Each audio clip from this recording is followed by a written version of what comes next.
ಗೋಡಂಬಿಯನ್ನು ಹಾಕಬೇಕು, ಟೊಮೊಟೊವನ್ನು ಹಾಕಬೇಕು. Recipe ಪನ್ನೀರಿನ gravy ಮಾಡ್ತಾಯಿದ್ದೀನಿ.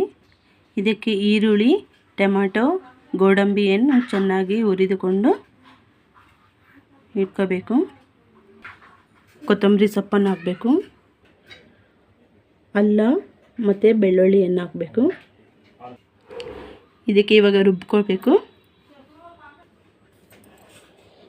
ಈಗ ಪನ್ನೀರನ್ನು ಈ ಥರ ಚಿಕ್ಕ ಚಿಕ್ಕದಾಗಿ ಕಟ್ ಮಾಡ್ಕೋಬೇಕು. ನೋಡಿ ಫ್ರೆಂಡ್ಸ್, ಈ ಥರ ಇರಬೇಕು.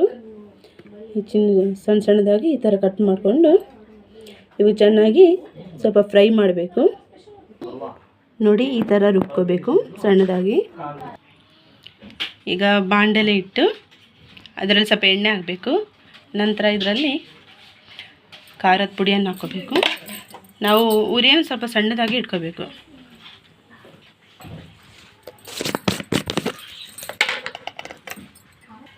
ಉಪ್ಪನ್ನು ಹಾಕಬೇಕು.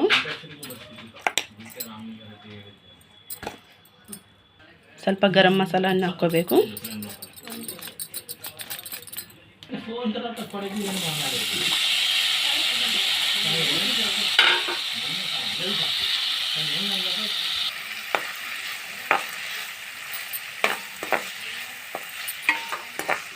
ಇದೇ ಚೆನ್ನಾಗಿ ಫ್ರೈ ಮಾಡ್ಕೋಬೇಕು.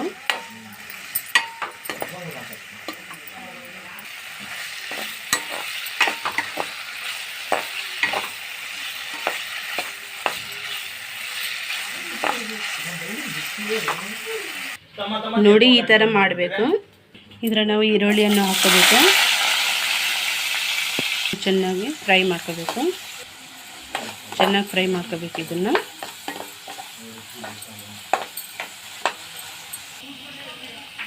ಇದು ಗೋಲ್ಡನ್ ಕಲರ್ ಬರೋ ತನಕ ನಾವು ಫ್ರೈ ಮಾಡ್ಕೊತಾನೆ ಇರಬೇಕು. ನೋಡಿ, ಇನ್ನು ಸ್ವಲ್ಪ ಬ್ರೌನ್ ಆಗಿಬಿಟ್ರೆ ನಾವು ಮಸಾಲೆಯನ್ನು ಹಾಕ್ಕೋಬೇಕು. ಖಾರದ ಪುಡಿ ಹಾಕ್ಕೋಬೇಕು, ಸ್ವಲ್ಪ ಅರಿಶಿಣ ಹಾಕ್ಕೋಬೇಕು. ಈಗ ರುಬ್ಬಿದ ಮಸಾಲೆಯನ್ನು ನಾವು ಹಾಕ್ಕೋಬೇಕು.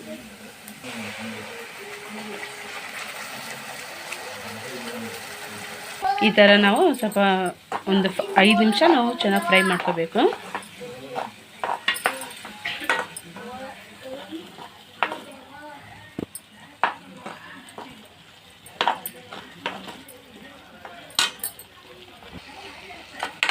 ಈಗ ನೋಡಿ ಆಗಿದೆ.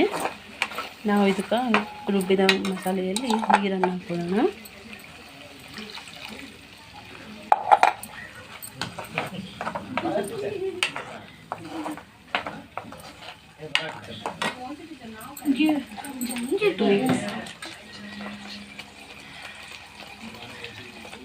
ನಮಗೆ ಎಷ್ಟು ಬೇಕೋ ಸ್ವಲ್ಪ ಹಾಕೋಬೇಕು ನೀರನ್ನು.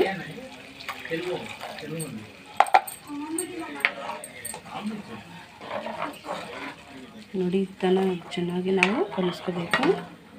ನಮಗೆ ಎಷ್ಟು ಗ್ರೇವಿ ಥರ ಮಾಡಬೇಕೋ ಆ ಥರ ಮಾಡ್ಕೋಬೇಕು.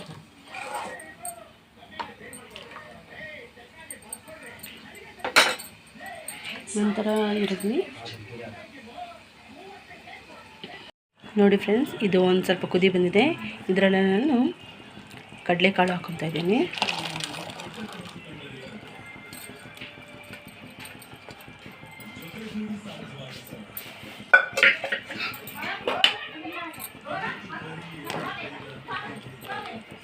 ಸ್ವಲ್ಪ ಕುದಿ ಬರಬೇಕು. ನೋಡಿ, ಈ ಥರ ಸ್ವಲ್ಪ ಕುದಿ ಆದ ನಂತರ ನಾವು ಪನ್ನೀರನ್ನು ಹಾಕೋಬೇಕು. ಇದರ ಸ್ವಲ್ಪ ಕಸೂರಿ ಮೆಥಿಯನ್ನು ಹಾಕೋಬೇಕು.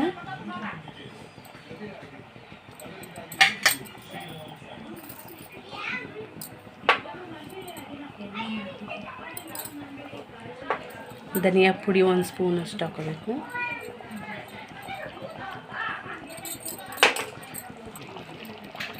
ಒಂದು ಸ್ಪೂನ್ ಅಷ್ಟು ಗರಂ ಮಸಾಲ ಹಾಕ್ಕೊತಾ ಇದ್ದೀನಿ. ನೋಡಿ, ಈ ಥರ ಎಲ್ಲವನ್ನು ಹಾಕ್ಕೊಂಡು ಚೆನ್ನಾಗಿ ಕುದಿಸಬೇಕು. ಇದಕ್ಕೆ ಸರಿಗುವಷ್ಟು ಉಪ್ಪನ್ನು ಹಾಕ್ಕೊತಾ ಇದ್ದೀನಿ.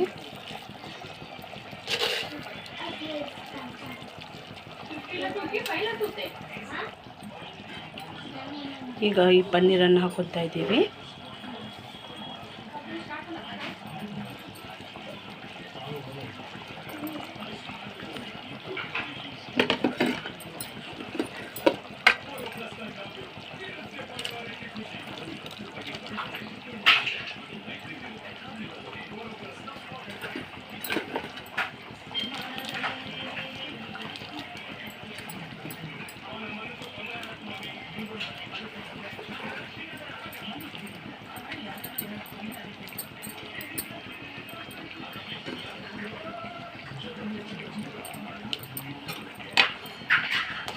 ಫ್ರೆಂಡ್ಸ್,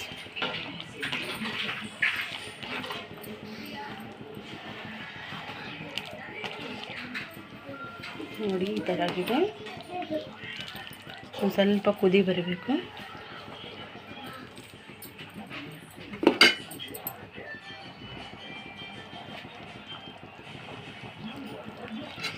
ಒಂದು ಸ್ವಲ್ಪ ಕುದಿನ ಬರಬೇಕು. ಸ್ವಲ್ಪ ಒಂದು ಕುದಿ ಬರೋ ತನಕ ಮುಚ್ಚಬೇಕು.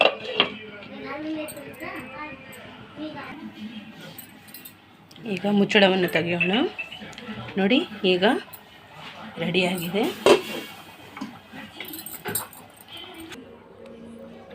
ನೋಡಿ ಫ್ರೆಂಡ್ಸ್, ಈಗ ರೆಡಿಯಾಗಿದೆ. ತಿನ್ನೋಕ್ಕೂ ಕೂಡ ತುಂಬಾ ರುಚಿಯಾಗಿರುತ್ತೆ. ಒಂದು ಸಲ ಟ್ರೈ ಮಾಡಿ. ಒಂದು ಲೈಕ್ ಕೊಡಿ, ಒಂದು ಶೇರ್ ಮಾಡಿ, ಒಂದು ಕಮೆಂಟ್ ಕೊಡಿ.